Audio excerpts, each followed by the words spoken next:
Yes, welcome in everyone. This is the Full 10 Yards betting podcast. Get your wallets out, get your bet slips ready, get your bets on. It's time for the Week 9 NFL betting podcast.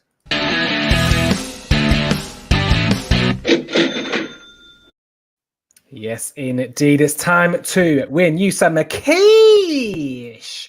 Don't forget, you can get in contact with us at Full 10 Yards. If you're watching this on YouTube, if you're watching this on Twitter, if you are watching this on where else are we? Facebook, of course. The lovely three. As you can see all the stuff on the top. Nope, wrong way, that way. No, even that way.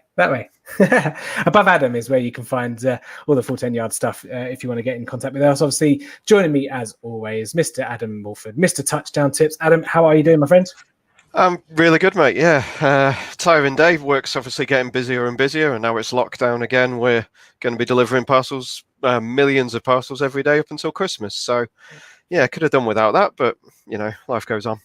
Yeah, life doesn't go on indeed. And hopefully we're going to be paying for some of those Christmas presents today with your Week 9 action. Adam, anything we've learned from obviously I got really drawn into the Lev Bell storyline last week. That burnt more than my fingers. So again, he's no doubt going to go in a bit more juicier price this weekend, but we'll get to that shortly. But anything that you learned from last week or anything that you kind of need to report on as we get before we get into Week 9? Take the unders when there's weather. I took a few overs on things because I thought the prices were good. I thought the lines were good. And there's a reason they were like that. It's because people like the Bills only threw about 15 attempts last week and things like that, which, it bit me. I didn't have a great week, to be honest. Yeah, Josh Allen, 11 completions last week. Obviously in a very heavily affected, weather-affected game. So, yeah, just little things like that. Just don't take overs no matter what the line is and how tasty it looks next in weather games. Obviously, the Vegas Raiders and the Browns game was one that was way under. But we'll see. Again, I said this week before we did the lines. It just felt like an unders week. Obviously, turned out to be true. One of the few things we obviously got right. But yeah, we go again this week. Again, there's a few more 50s in the total points columns this week. A few more games with two really bad defenses, and I say we'll get to those in due course. But anyone out there watching, anyone out there listening, want to kind of get involved, give us your best bets as we go through some of these. We'll stick a comment in and we'll read some of the best ones out. So, but as I say, hopefully we can win you some cash. So let's get into kind of the handicap and the kind of the spreads. Adam, anything that kind of particularly stands out to you this week? Anything you like? No, there's a few good ones. I quite like the Ravens. Their line's been all over the place today. They opened to -2.5. It got up to +1.5 earlier. I managed to get that in a teaser bet, so I've got them up to 7.5. And now they're back to -1. They're back to 1-point favourites. It seems a bit weird, the movement, because they got all their linebackers back today after a COVID scare. They were all isolated up until today, but then that got announced, and the line went the wrong way, so it was a little bit strange. A few games I'll be staying firmly away from. There's a few close ones. Quite like the Seahawks on the road. The Cardinals, I think, against the Dolphins, I think that's a decent one. Obviously Tua didn't have to do anything last week, and the little that he did wasn't really that impressive. I think that they'll struggle to shut down Kyler Murray like they did Goff. Obviously completely different quarterbacks. There's one that obviously you're going to mention in the big bet section is a very big spread, but let's be fair, they should cover it still, which obviously you'll say later. And I quite like the Saints getting points against the Bucks. I think they're both evenly matched teams, so I'll take the ones getting the points in that one. Yeah. Again, couple stick out for me. Saints +4. I think the Bucks line is a bit juiced at the moment. Obviously, they were underwhelmed on Monday Night Football against the Giants, and I'm not quite sure that line kind of takes into effect that Michael Thomas is back, Emmanuel Sanders is back. It should be nearer like one. It should be a kind of 1 point, if not a pick 'em for me. Obviously, played first game of the season. Will be a great Sunday Night Football game. Obviously, a lot better than the one we just saw on Sunday Night Football. Let's just say there's a different caliber of quarterback playing in that game. But just slightly. Just a slightly. Obviously, biggest handicap of the week. Steelers -14 at Cowboys. that appears a bit later on in the naps and the next best, so I won't divulge too much going into that. But yeah, Seahawks -3 again is another one that features a bit later on. I thought Texans -7 was an interesting line. I know Texans don't have a great defense, but obviously Jake Luton coming in, I assume you have to say he's the third string quarterback at this point, because obviously you got Mike Glennon there as well. Again, I know he's the starter, but you kind of have to treat him as if he's obviously the third string, so you have to bake that kind of into your bag. But I thought, the defense is not great for Jacksonville, and I think Deshaun Watson and Romeo Crennel, the head coach there, I think they won't trust the defense either. So they will be saying on offense, just keep scoring as much as you can. Obviously not been too great when they started off the season, but not been too bad. And say they've got a prime opportunity here against a divisional opponent. It's not as if they're traveling against a team they don't know. Obviously, Lions +4 is another interest one. I think all signs point to Matthew Stafford playing. Obviously, that was probably down at some part of the week, but I think as long as he tests negative, obviously he was a close contact case. +4 could be an interesting line. Vikings obviously got the job done against Green Bay in Lambeau last week. But again, not quite sure what to. Vikings are a difficult one to kind of put your finger on for me this year. And then some just obviously all the tickers, all the handicap lines you can see there scrolling along your team. Let us know what down there. I can do that one. Definitely. I know which way that one is. That's up or down. But apart from that, Dolphins, it's a shame that it's not a Kenyon Drake revenge game. Obviously, Dolphins +4.5 after their dismantling of the Rams last week. Obviously, they travel to the West Coast, kind of the West Coast to go and face Arizona. And then the snooze fest on Monday Night Football, Pats -8.5. There'll be some brave people taking that. I know it's the Jets, but it's always interesting with the Jets. I always intrigued when I see the Jets line, because the Jets are absolutely awful, but the Pats aren't that great either. But maybe they get back on track against that one. But what we got here, Sean? Friend, Mr. NFL, Colts with the points. Lamar can't handle good defense. What do you make of the Colts Ravens game? Again, it's interesting. I'm going to come to that one in a minute. Oh, okay, cool. We'll leave that one. It might not be what Sean's saying. No, well, we shall say. One thing I did find amazing from that game last week was 47 rushing attempts from Baltimore in that game for 265 yards on the ground. Yeah. If they can do that against Pittsburgh, obviously a stout run defense, be interesting to see if they can do that away in Lucas Oil Stadium. And I said on the NFL pod on Monday that be interesting to see what response we get from the Baltimore Ravens. Certainly be interested to see that. Okay, then let's move over to the total points lines. Then, what do you like, or what do you don't like? Obviously, the highest one of the week, Seahawks Bills, 55, and then the lowest, say that snooze fest potentially on Monday Night Football, 41.5 there with the Patriots in the divisional game, AFC East, traveling to MetLife and the Jets. The Broncos Falcons 49. That's come down a point from the start of the week. That's one that I'm looking at in DFS. I think there's going to be quite a few easy targets there. You've got obviously Ryan and Julio. Admittedly, Calvin Ridley might be missing out, but the Broncos showed last week that they can be terrible for 3 quarters and still put up a lot of points. Like that, I have no idea how that happened last week. They were Chargers. Chargers. But Drew Lock was absolutely terrible for the first 3 quarters, and then I woke up in the morning and they'd won somehow. They like targeting the tight end. Falcons are pretty poor against the tight end. Then you've got Albert O. I'm not going to attempt his surname, and Noah Fant obviously both is back. Fant had 7 receptions last week, and Albert O got the touchdown. So I think they'll be able to put a point. So I think 49's quite a decent one to look over there. Obviously, Seahawks Bills was always going to be the highest of the week. The Seahawks can't defend. That's why I quite like. Well, to be fair, I like the Seahawks in that one. I don't think the Bills are clicking at the moment, even though they'll be going up against a soft defense. Jamal Adams is back for the Seahawks, so that one worries me a little. And then, to be honest, there's not a huge amount of the totals that jump out at me. No. Obviously, the Jets will probably only score 10 points, so you've probably still got to take the under 41.5 in that one, despite how low that line is. And your game, obviously, the Cowboys probably are going to struggle to get to 10 as well. It was their team total's 13.5, which I'm sure you probably had a look at. But I still wouldn't want to take it. I'd go under if anything. No. But Yeah, no, it really annoys me when they put lines out like 13.5. It's not saying you're going to get 2 touchdowns. I mean, at the end of the day, we're not going to get 2 touchdowns. So probably, I would probably still go under that. Just watch Sunday Night Football from last week. But the thing is with that points line of 43 we've got here is, the Steelers could score easily 35-40 on their own. So that's a sad line. Yeah, I do like the Jets unders. I didn't see what team total they were this week, but it must be again around the 14 to 17 point mark. Like I say, like the overs in the Seahawks Bills, and apart from that, again, you say I like the unders in the Ravens and the Colts game. It could be a defensive battle. Philip Rivers obviously sometimes likes to slip on a banana skin and throw a few things. It could be a heavy run game, or just games where they don't march down the field as much. It's quite an important game for both teams, that one, for kind of different reasons. Obviously, Colts AFC South obviously want to keep pace on with that one. I think 52.5 in the Panthers Chiefs game could go over. Panthers they've performed well so far this season, but we say I don't like taking unders on Mahomes. But apart from that, again, not really too much sticking out from a point standpoint on there. Okay, cool. 14.5 for the Jets. It is the line. 14.5. Yeah, give me. So, give me the end of that. Give me the end. Yeah, you got the hook there, haven't you? So I think it's probably worth it for that. Yeah. Cool. All right. Well, with that in mind, then let's get straight to our best bets. What's your best bet, Adam, for week 9?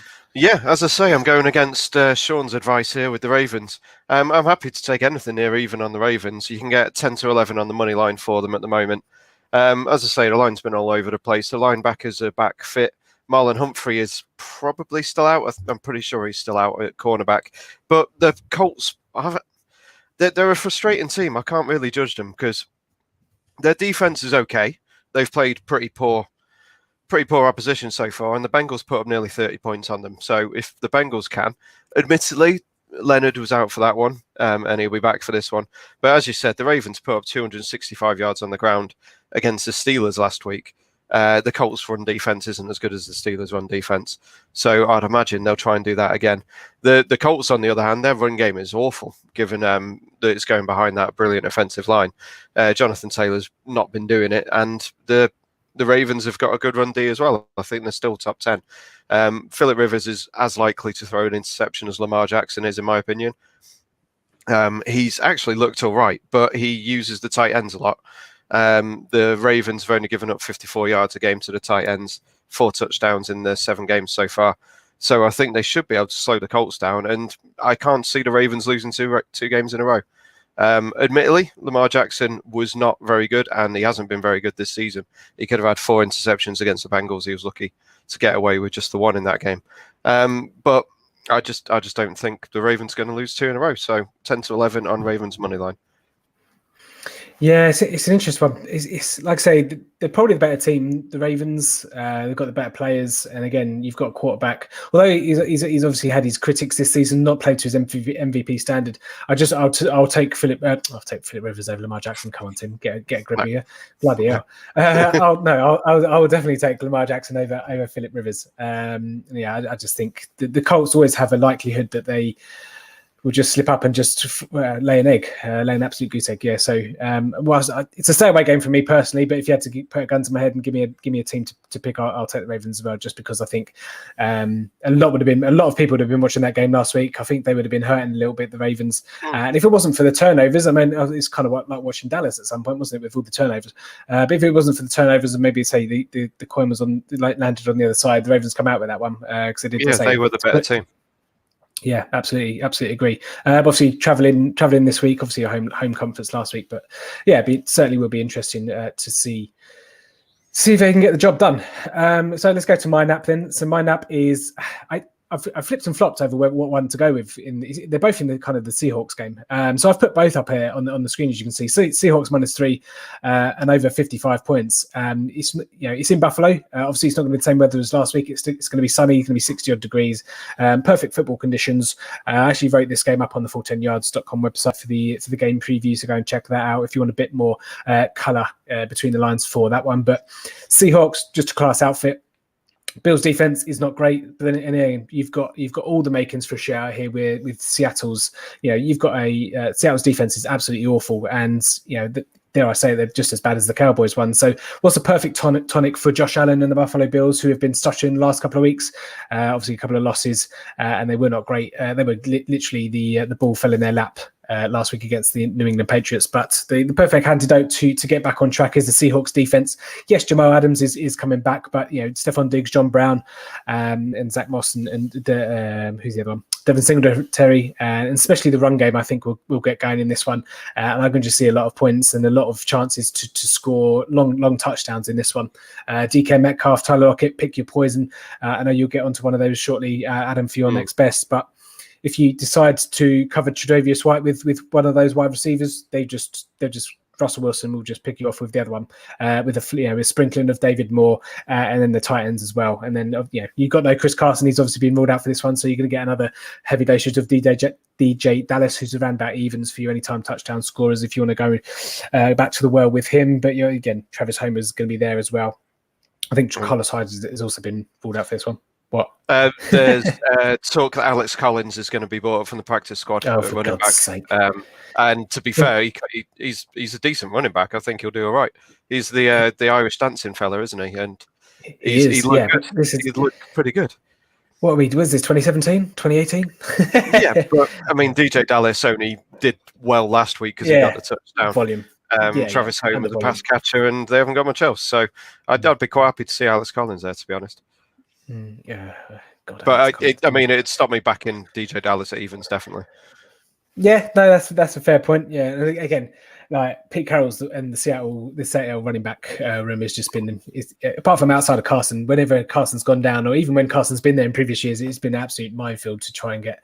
It's kind of like the Patriots backfields of yesteryear, isn't it? Even this year, I suppose, as well. But there we go. All right, give us your next best. Well, I've just probably clicked the button a bit too early on that one. What's your next best? As you might have guessed, it's Tyler Lockett anytime at 11-10 and Paddy Power. Obviously DK and Lockett seem to flip and flop between one each week for who's going to do well, which it'd be easy to say, but the Bills are pretty decent against the outside receivers. The inside receivers they struggle with. Middle of the field, they struggle against the slot, and they struggle against the tight ends. Tight ends a little bit more difficult to call. I think Will Disley's actually a decent price at 5-1 on Paddy Power. He actually outsnapped Greg Olsen last week, so I think he's possibly the man to go for in the middle of the field there for the tight end. But I'll go with Tyler Lockett anytime. He obviously had his hat-trick game a couple of weeks back, and I wouldn't be surprised to see something similar to that. If it's over 55, as Tim reckons, then obviously there's going to be a lot of scores. There's going to be 30-odd points on each team, I'd imagine. So I'll quite happily take Tyler Lockett. Yeah, I'd say I can see both the wide receivers scoring. I can see a lot of points, and there's not going to be much defense in that game. I certainly won't be putting off that. So I'm just trying to find the Cowboy schedule because I'm about to go into mine.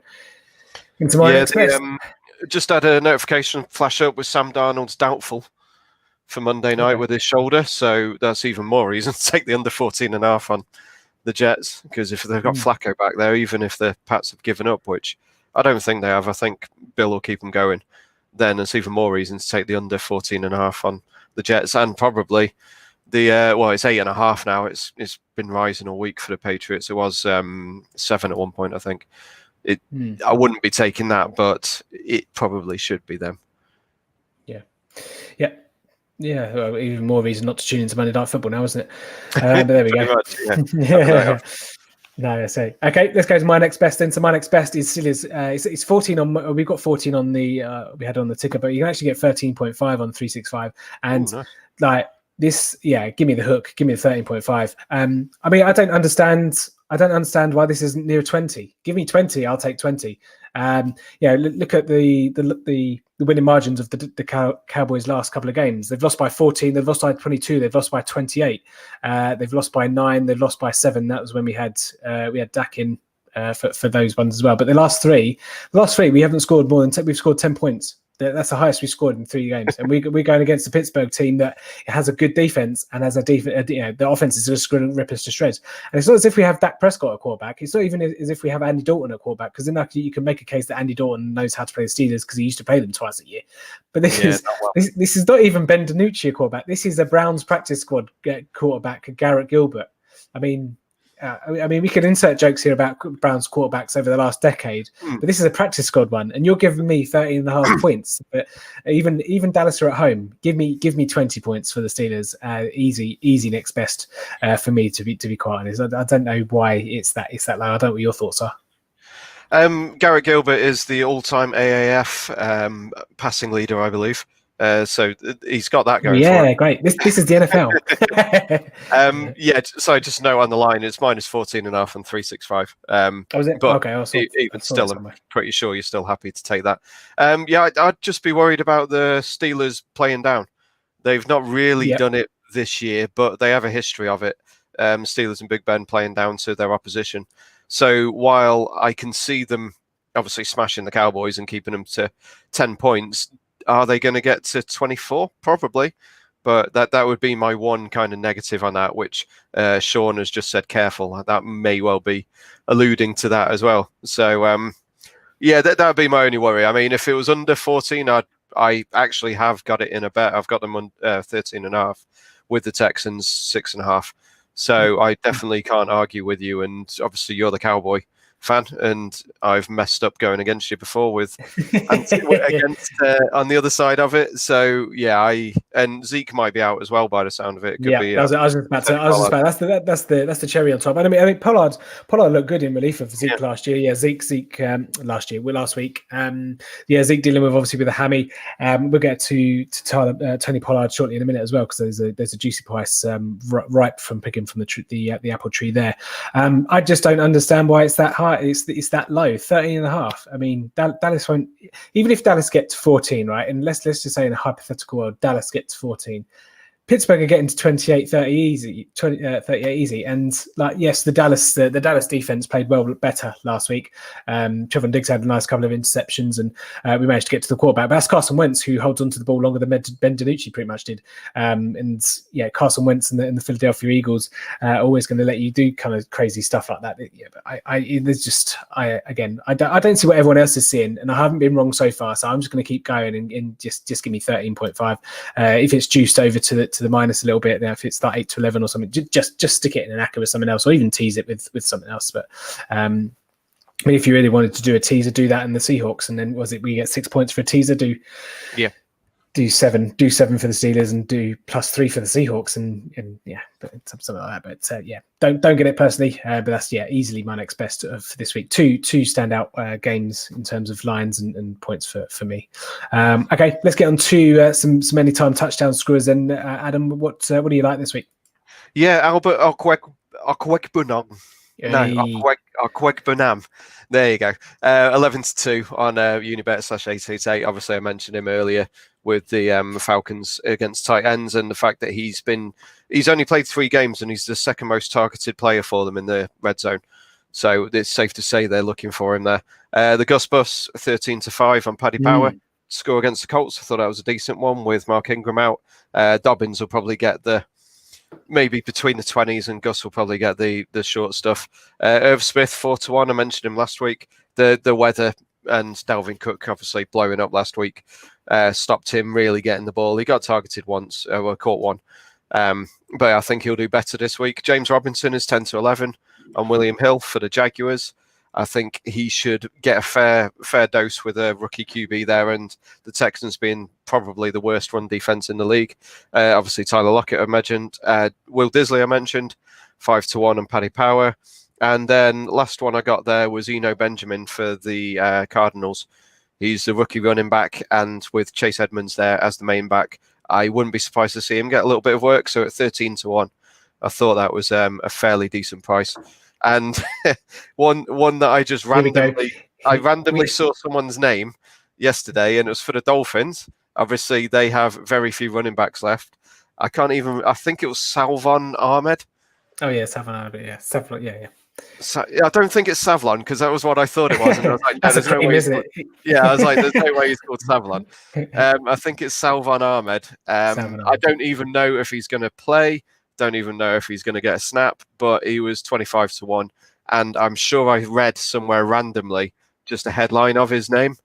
So I thought at the price I may as well have a go. Given the fact he's 4-1 on 5-1 on Bet365. 25-1 on Paddy Power. I'll happily have a little dabble at that. Yeah, well, if he does get does get a snap, you could say the cream rises to the top if he gets in the end zone. So there we go. Another podcast, another pun. There we go. Come for the bet, stay for the puns. So you mentioned a couple of mine there. Gus Edwards, I thought, again, he's one I wrote down. Jacob Dobbins, I thought was pretty decent as well. I think he was like 2-1, 9-2 as well. Who else? Le'Veon Bell, obviously, my fingers burned from last week, so I'm going to go in again 2-1 on Sky Bet there against the Panthers, they've been gashed against the run all season. So wouldn't be surprised if Hilaire and Bell get in the end zone. But on the other side, I thought Robbie Anderson and DJ Moore, they were 2-1 and 9-4 respectively as well. I thought they weren't too bad prices. I don't know what it is. I don't know why. I always tend to find that when you're playing the Chiefs, the opposing players against the Chiefs always seem to get their prices juiced up a little bit, which is I'm happy to take. But they're not it's hardly the 85 Bears defense they're playing, is it? But there we go. In the Dallas game, Tony Pollard, you can get 6-1 at Bet365 for him to score a touchdown. Though if that's still there, it was there about an hour ago. So go and check on that. And I think he's a lot shorter in most places, but you can get 4s to 7-2 in most places as well. From what I was checking, because they were a standout. So I wouldn't be surprised if that comes crashing down. But we obviously mentioned the 4th-string quarterback for Dallas. So pick up Pittsburgh defensive and special teams at 4-1. They could easily have a scoop saw. I didn't think that was too bad. They're generally around that price as well. All the dodgy offensive line. Plus a 4th-string quarterback equals defensive and special teams touchdowns. But there we go. And then just in the, like you mentioned, obviously Tyler Lockett, your next best, Adam. I thought Stephon Diggs at 29-20, generally around, you can get 15-8, I think, on Betway. If you're that's not too bad. Not 15-8, sorry, 6-4. And then Gabriel Davis, who I think he had one pulled back last week, didn't he? He's 6-1 on 365. So 3 now, yeah. So I thought he wasn't too bad either as well. So Pollard is now best price 92 at Sky Bet, 74 on 365 now. But he's 92 for 1 and 50-1 for 2 or more over at Sky Bet, which again he's playing against the Steelers run defense, so I doubt he'll get the 2, but at the price, given the fact he's probably going to be the main running back, then it's worth a dabble. And also back to, I don't know if we'll see if he's the main running back on Sunday. He gets kickoff and punt return duties as well. So I think if he gets one of those, I'm not saying he will. We don't. We had the first punt return of the season last week with Jaquin Grant in Miami. So I'm not saying it's going to come off, but it always helps if you get that kind of added bonus where he's going to get an extra touch. Any touches of the ball, if you're going to touch it, you get a chance to score a touchdown. So you're going to give me 50 at 1. That could be my hedge. That could be my hedge for Dallas on the handicap for Pittsburgh Steelers. I'll back the Steelers on the handicap and Pollard 2 touchdowns. I'm not quite sure anyone else is going to see any action, but there we go. No, I'm finally out. No, you finally out, yeah. Well, there we go. All right, well, that's going to do it for the podcast. That was just before we go, we didn't mention the Sky Bet TD treble this week. I haven't got it in front of me. I don't know if you have, Adam, but I know you. Whilst I go searching for it. Henry, Gurley, Metcalf. 5-1. I don't like Gurley, Henry, Metcalf. And then the one is just a double. It's Kyler Murray and Chase Claypool at 5-1. I probably wouldn't have that. I don't think Claypool's going to get that much with Deontay Johnson back. I think it all depends on him being injured, frankly. And as we said, they might they might go easy. I've got a few props. Sorry. I was just going to say, just before we go into props as well, just you mentioned about Chase Claypool not getting much work. I know James Conner will probably get a lot of work. I quite liked his props as well. I think his rush line was around 70, I think. But take us away with some props that you've picked out for week 9. Yeah, probably the best one's Justin Herbert over 264.5 passing yards. He's had that in every game apart from one where he threw for 264. They just don't seem to be raising his line. It was actually 255 the other day, which I got on. James Robinson over 3.5 receptions is evens. Obviously, I've said that rookie QB could be dumping off a lot to his running back. J.K. Dobbins over 12.5 receiving yards I thought was good, but then I checked the numbers and not quite as good as I expected, to be honest. He's gone over it in two or I've actually got it on the page now.